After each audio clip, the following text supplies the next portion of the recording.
What's going on, everybody? Welcome back. It's been a few days. I had some company over the weekend. I decided I was going to take a little mini break from recording, but I am back and I am so happy that you have come back as well.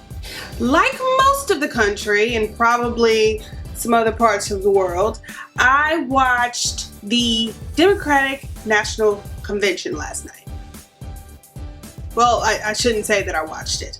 I started watching it, but then my husband came home and, we started watching Ray Donovan, priorities. But even though I didn't watch the whole thing, when I woke up this morning, I recalled that Michelle Obama was speaking at this engagement. So what did I do? I took to Facebook. I had to see the speech. And just like I knew it would, my timeline was filled with Michelle Obama's phenomenal speech. This woman is so classy, and I hate that word, I really do. But she is. She's poised, she's educated, she's relatable, she's down to earth, and that's kind of hard to do when you have security following you constantly.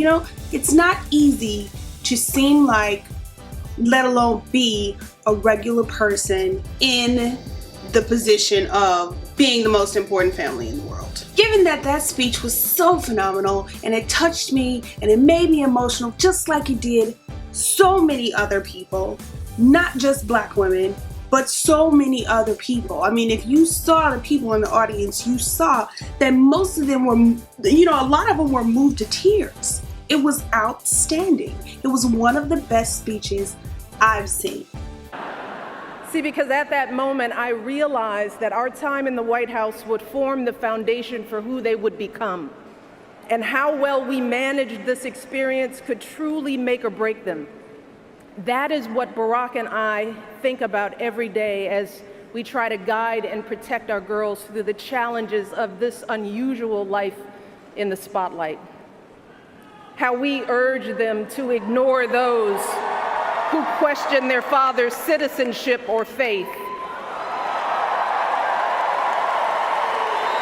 How we insist that the hateful language they hear from public figures on TV does not represent the true spirit of this country. How we explain that when someone is cruel or acts like a bully, you don't stoop to their level. No, our motto is, when they go low, we go high.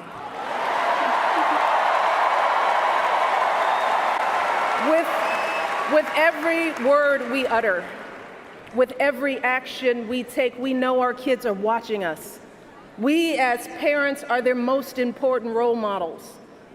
And let me tell you, Barack and I take that same approach to our jobs as President and First Lady because we know that our words and actions matter not just to our girls, but to children across this country. Kids who tell us, I saw you on TV, I wrote a report on you for school. Kids like the little black boy who looked up at my husband, his eyes wide with hope, and he wondered, is my hair like yours? And make no mistake about it, this November when we go to the polls, that is what we're deciding. Not Democrat or Republican, not left or right. No, in this election and every election is about who will have the power to shape our children for the next 4 or 8 years of their lives. So, her speech got me in the mood to kind of talk about some women that have been important to me throughout my life, some women that have given me advice from afar, that have shaped some of my thoughts and perceptions regarding parenting, regarding being a woman, regarding being a spouse. And I thought I'd share that with you. So the first woman on my list, we might as well get her out of the way.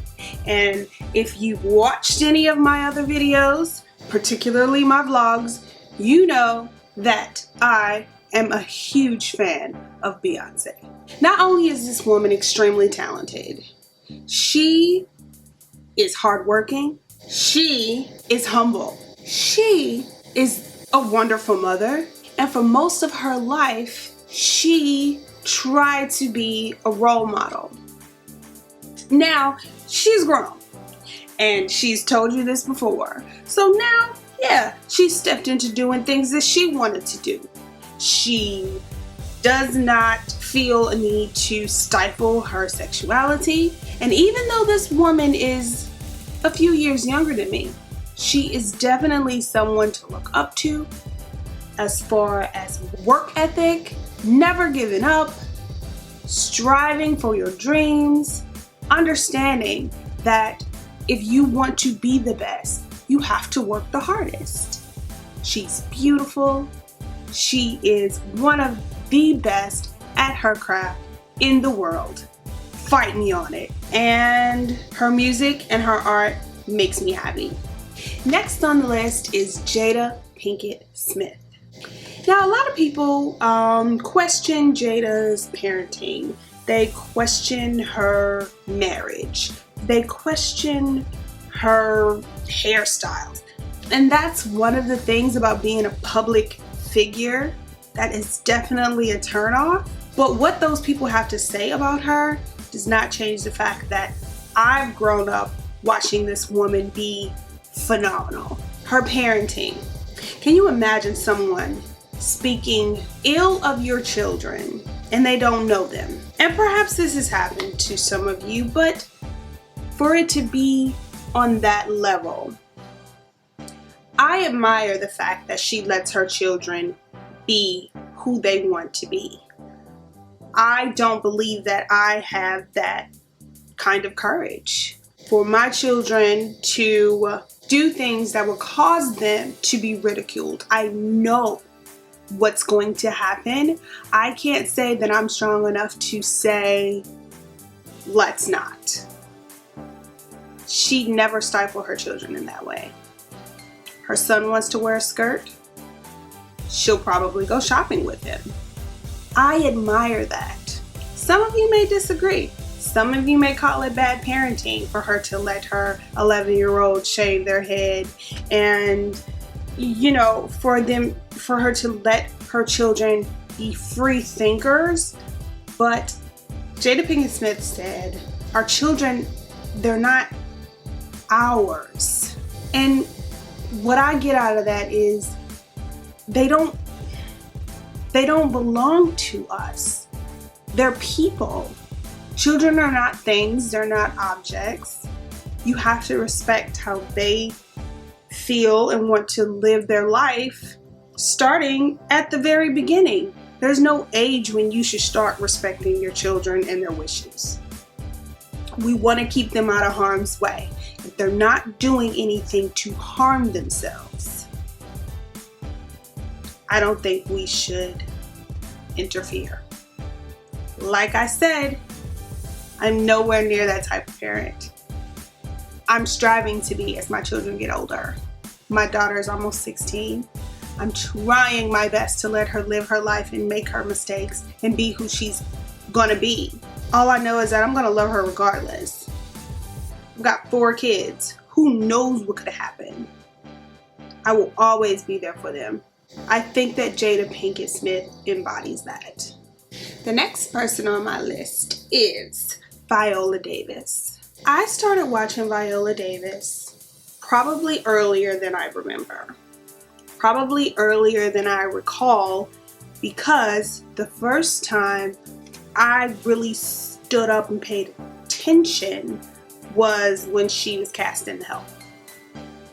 How to Get Away with Murder is awesome, and I know she's had other movies that I can't name off the top of my head. But it's seeing her on the red carpet, seeing her in interviews and in other places in the press, that makes me admire her so much. I think she's beautiful, inside and out. She is very much like Michelle Obama as far as her poise and her confidence. And I don't think she always had that. It seems to me like she is a woman who has taken a journey, especially being in Hollywood. I think she's taken a journey from maybe thinking she had to conform to realizing that she's now setting a standard. And I think that's awesome. I think that's awesome. She makes me smile when I see her, and she's one of the women that whatever I end up doing with this channel, with my life, I will hope that I can emulate her in some way. Next on my list is none other than Miss Debbie Allen. Most people just think that Debbie Allen was a dancer, and now she's gotten some acting gigs. She is so much more than that.